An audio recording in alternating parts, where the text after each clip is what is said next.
Hello everyone, welcome to this channel word track with PRM. मेरा नाम है प्रियंका और आज की वीडियो में हम डिस्कस करेंगे वन वर्ड सब्स्टिट्यूशन। मतलब कि एक सेंटेंस, प्रॉपर सेंटेंस के लिए एक वर्ड का प्रयोग किया जाता है। तो जब आप वो एक वर्ड बोलते हो तो वो पूरा सेंटेंस का मीनिंग आ जाता है, तो वो होता है वन वर्ड सब्स्टिट्यूशन। और ये एग्ज़ाम का प्रिपरेशन जो करते हैं उनके लिए भी इम्पॉर्टेंट है, और जो अपने इंग्लिश का वोकैब्स इन्हांस करना चाहते हैं, एडवांस लेवल पे जाना चाहते हैं, उनके लिए तो इम्पॉर्टेंट है ही। चलिए स्टार्ट करते हैं। तो हमारा पहला आज का वन वर्ड सब्स्टिट्यूशन है study of mountains. Study of mountains मतलब कि माउंटेन्स, पहाड़ों के बारे में पढ़ना, चाहे वो छोटे पहाड़ हो या बड़े पहाड़ हो। मतलब उसका फॉर्मेशन कैसे हुआ, उसके क्या टाइप्स होते हैं, वो किस तरह से बनता है, कहाँ पर बनता है। तो ये सारे स्टडीज़ जो होते हैं माउंटेन्स के बारे में, पहाड़ों के बारे में, उसको हम क्या कहते हैं? ओरोलॉजी। OROLOGY, orology. और जो ये पढ़ते हैं उनको बोलते हैं ओरोलॉजिस्ट। ठीक है। तो हमारा अगला वन वर्ड सब्स्टिट्यूशन है fear of mountains. Fear of mountains मतलब जिनको पहाड़ों से डर लगता है। पहाड़ों से डर मतलब उनकी ऊंचाई देखकर डर लगता हो, एंजाइटी फील होता है, इंटेंस फियर, बहुत ज़्यादा अंदर डर बैठा है। एलिवेशन फियर होता है, मतलब जो हाइट होता है ना, ऊपर से नीचे की तरफ, एलिवेशन फियर होता है, माउंटेन से गिर ना जाए। तो इस तरह के फियर को हम क्या कहते हैं? ओरोफोबिया। ओरोफोबिया। एक बात हमेशा ध्यान रखिएगा, जहाँ पर भी फोबिया लगा रहे उसका अर्थ होता है फियर से रिलेटेड कुछ बात है। ठीक है। और फोबिया के पहले कुछ भी हो तो वो शब्द, जैसे ओरो है तो माउंटेन है, और फोबिया है तो माउंटेन मतलब पहाड़ों का डर। आई होप आप लोग समझ पा रहे हो।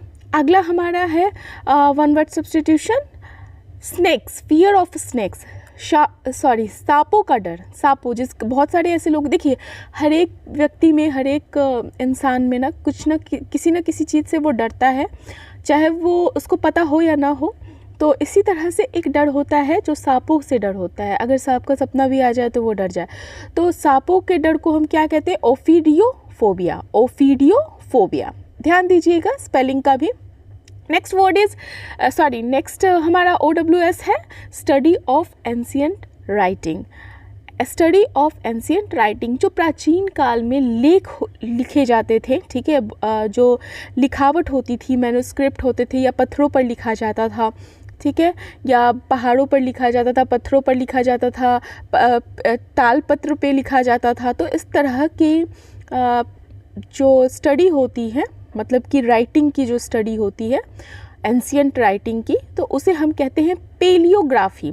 अब यहाँ पे गौर देने वाली बात है, जो ग्राफी है, कहीं ग्राफी है तो समझ लीजिए कि वो राइटिंग से रिलेटेड है। ठीक है। और पेलियो प्राचीन काल। चलिए हमारा अगला OWS है, और हाँ, आप लोगों से गुजारिश है कि पूरा वीडियो देखा कीजिए। ठीक है। चलिए हमारा अगला है फियर ऑफ एवरीथिंग। ठीक है। अभी तक तो हम पढ़ रहे थे कि माउंटेन से डर लगे या स्नेक से डर लगे, तो इस तरह का वर्ड है। तो ऐसा भी इंसान होता है जिसको हर तरह की चीज़ों से डर लगता हो। ठीक है। बहुत सारी चीज़ों से डर लगता हो, उसको हम कंसीडर करते हैं एवरीथिंग। तो फियर ऑफ एवरीथिंग को हम बोलते हैं पैनोफोबिया। पैन मतलब टोटल, कंप्लीट, हर तरह से, फोबिया डर। नेक्स्ट वन इज हमारा belief of God in nature. ठीक है। Belief of God in nature. बहुत लोग ऐसे होते हैं ना जो सोचते हैं कि पूरा जो नेचर है उस पर, उनमें भगवान बसा है। गॉड जो है एग्जिस्ट करते हैं ऑल नेचुरल थिंग्स, पेड़ पौधा जो भी नेचुरल है ना, नॉट मैन मेड, जो नेचुरल है उनमें भगवान बसते हैं। तो इसको हम इंग्लिश में क्या कहेंगे? God exist in all natural things. Pantheism. Pantheism. Next one is a temporary release allowed on certain condition. A temporary release allowed on certain condition मतलब कंडीशन के साथ, शर्तों के साथ कोई कैदी होता है जिनको जेल से कुछ टेम्पररी बेस पे कुछ समय के लिए रिहाई करी जाती है, मतलब छोड़ा जाता है शर्तों के अनुसार। मतलब कि आपको जेल में आकर मतलब पुलिस स्टेशन पे आकर साइन करना होगा, या उनके टर्म्स एंड कंडीशन, आप यहाँ नहीं जा सकते हो। तो इस तरह की कंडीशन के साथ जब रिहाई होती है तो उसे हम क्या कहते हैं? पैरोल। पैरोल। ठीक है। पैरोल। PAROLE। अगला वर्ड है अगला OWS है हमारा fear of eating. Fear of eating ये भी बहुत अजीब तरह का फियर है खाने से, बट जनरली अगर आप सीधे शब्दों में कहें ना तो खाने से नहीं, इसका जो डर होता है ना स्वेलिंग से होता, स्वॉलो करने से होता है, नॉट स्वेलिंग, जो स्वॉलो करने से होता है। ठीक है, आप जब निगलते हो ना उस चीज़ से उनको फियर होता है, डर लगता है। ठीक है, तो इस तरह के फियर को हम क्या बोलते हैं? फैगोफोबिया। फैगोफोबिया, PHAGO phobia. Fine. Next one is fear of drugs. Fear of drugs. Fear of drugs, drugs मतलब ड्रग्स वाला ड्रग्स नहीं, मेडिसिन वाला ड्रग्स। ठीक है, मेडिकेशन से डर लगता हो, मेडिकल ट्रीटमेंट से डर लगता हो, मेडिकल केयर से डर लगता हो, दवाई खाने में बहुत ज़्यादा झंझट हो। ठीक है, उनको डर लगता होगा कि मुझे दवाई नहीं खानी है। तो इस तरह के डर को हम क्या बोलते हैं? फार्माकोफोबिया। फार्मा याद कैसे कीजिएगा? फोबिया डर, फार्मा से रिलेटेड है, मेडिसिन से रिलेटेड है, और बीच में को, pharmaco. Next one is fear of ghosts. भूतों से डर। तो बहुत सबको लगता होगा भूतों से डर, फियर ऑफ घोस्ट्स अगर आप मानते हैं तो। फियर ऑफ घोस्ट, भूतों से डर को हम क्या कहेंगे? फैज़्मोफोबिया। फैज़्मोफोबिया, PHASMOPHOBIA, फोबिया डर, फैज़्मो घोस्ट। तो ध्यान रखिएगा, फोबिया अगर कहीं है तो फियर, और फैज़्मो अगर कहीं है तो घोस्ट से रिलेटेड टर्म होगा। Next one is fear of sound. Fear of sound. Fear of sound क्या होता है? आवाज़ से डर। आवाज़ के, जैसे मान लो कभी कोई चीखता हो उससे डर लगता है, या अगर किसी को डर लग रहा है तो, या तेज बोलता है तो डर लगता है, ट्रैफिक साउंड है तो डर लग रहा है, अगर दरवाज़ा कभी किसी तरह से बंद हो रहा है अजीब तरीके से तो उससे डर लग रहा है, लाउड स्पीच से डर लग रहा है। तो इस तरह के साउंड के डर को हम क्या कहते हैं? फोनोफोबिया। फोनो जहाँ हो साउंड होगा। Next one is fear of light. Fear of light, उसको हम कहते हैं फोटोफोबिया। फोटो लाइट को डिनोट कर रहा है, फोबिया फियर को डिनोट कर रहा है। तो जहाँ भी फोटो हो तो समझ लीजिए कि लाइट से रिलेटेड वर्ड है। फाइन। फोटोफोबिया मतलब होता है रोशनी से डर, या कभी होता है ना आईज सेंसिटिविटी होती है टू लाइट, या डिस्कम्फर्ट होता है, कभी कभी दर्द भी होता है। बहुत जो फियर होता है ना बहुत अजीब अजीब चीज़ों के साथ होता है। ठीक है।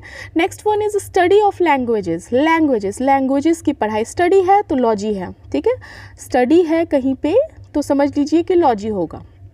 यहाँ पे LOGY लास्ट में है ना, फिलोलॉजी, और लैंग्वेज फिलो, तो PHILOLOGY। फिलोलॉजी बोलते हैं किसको? भाषा शास्त्र को, deal with structure, historical development वगैरह। Next one is of language. Next one is who knows many languages.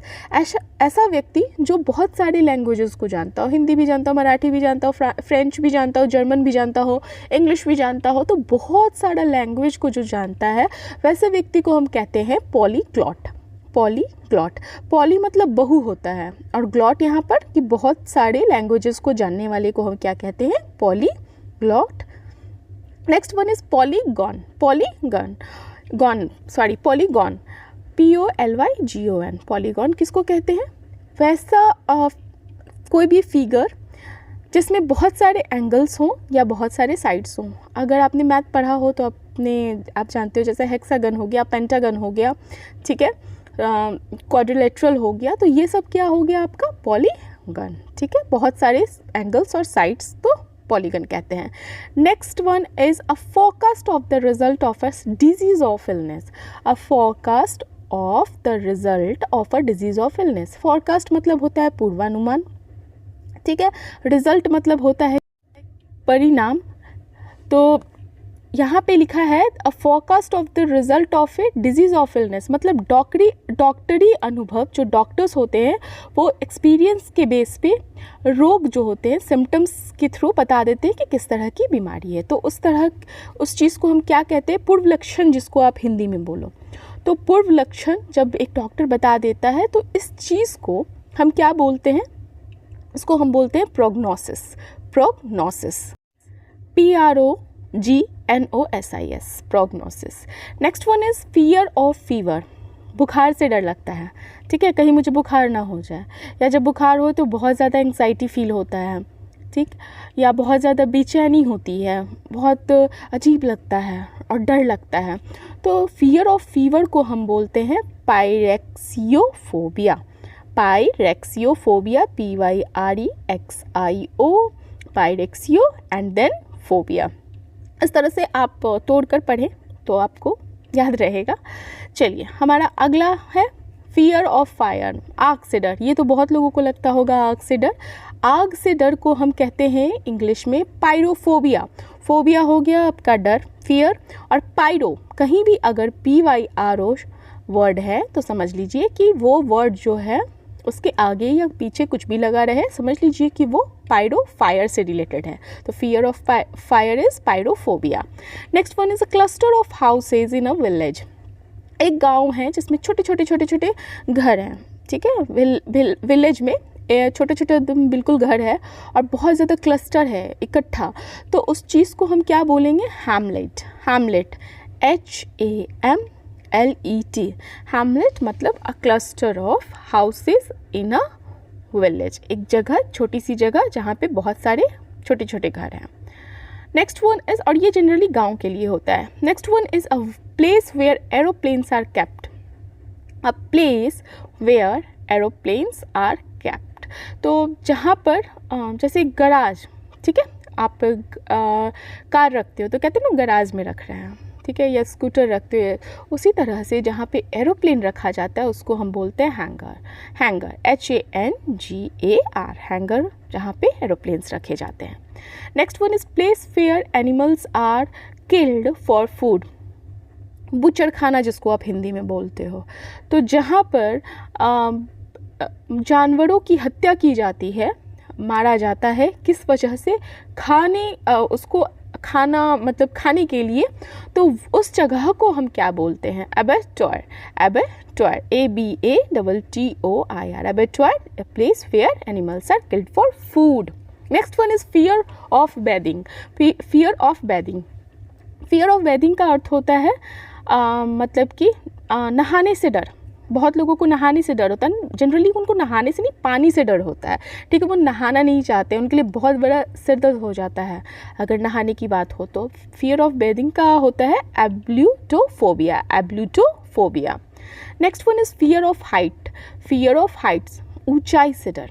ऊंचाई से डर को हम फियर ऑफ हाइट बोलेंगे, और इसका एक शब्द में, एक वर्ड में जो इंग्लिश है इसका एक्रोफोबिया। अब इसको कैसे यूज़ करेंगे? सेंटेंस में तो आप नहीं यूज़ कर सकते। जैसे अगर आपको नहीं पता हो और बोलोगे यार आई हैव एक्रोफोबिया, मतलब आई हैव एक्रोफोबिया, तो सामने वाला क्या सोचेगा? अगर उसको वर्ड नहीं पता हो तो वो सोचेगा कि क्या होता है भाई। अगर आपको पता है तो बोलेगा एक्रोफोबिया मतलब हाँ भाई इसको ऊंचाई से डर है।